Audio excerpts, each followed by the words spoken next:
Good day, everyone. My name is Lina Agustin. And I'm Jen Luna. So this video is about compressor motor. Let's go.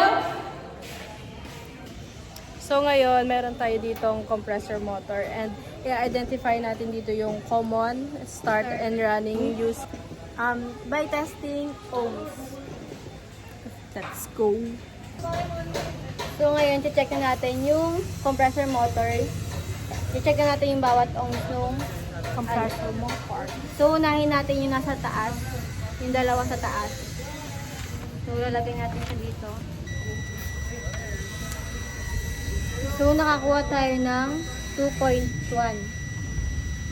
So sulat natin. Nulat natin para may Then, guide tayo. Next naman is yung nandito sa gilid.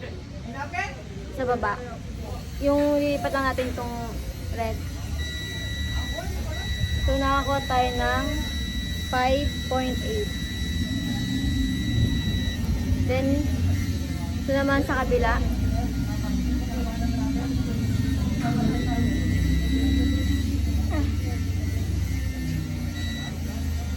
So nakakuha tayo ng 3.6. So pakita mo. So ito yung nakuha natin sa unang test, yung sa taas, pinag-test dito is 2.1.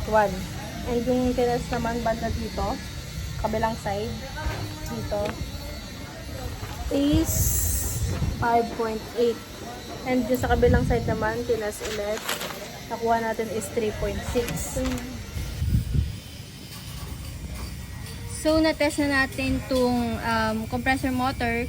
So which is yung nakuha natin dito is 2.1, then dito naman is 5.8 ohms, then dito is 3.6. So gaya nga ng sinabi kanina is yung if higher resistance, yun yung common. Then second to the highest resistance, yun yung run.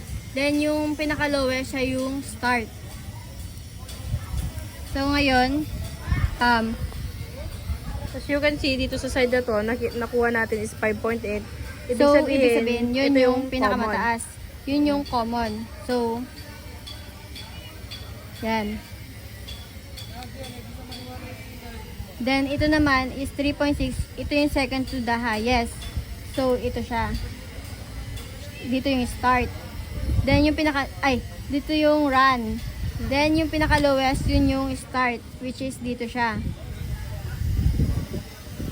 So, ganyan yung pagkuha ng, or pag-identify kung saan yung CSR. Okay. So, ganito yung magiging winding connection ng isang compressor.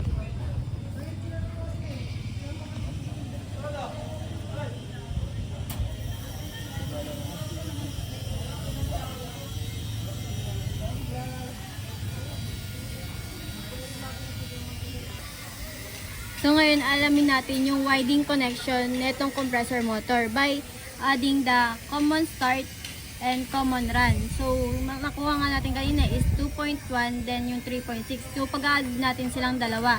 So dapat yung makuha natin is itong 5.8 which is yung ito. So if ever na mataas itong dalawang ito, magkakasablay na siya pagdating dito kasi iba na yung makukuha niyang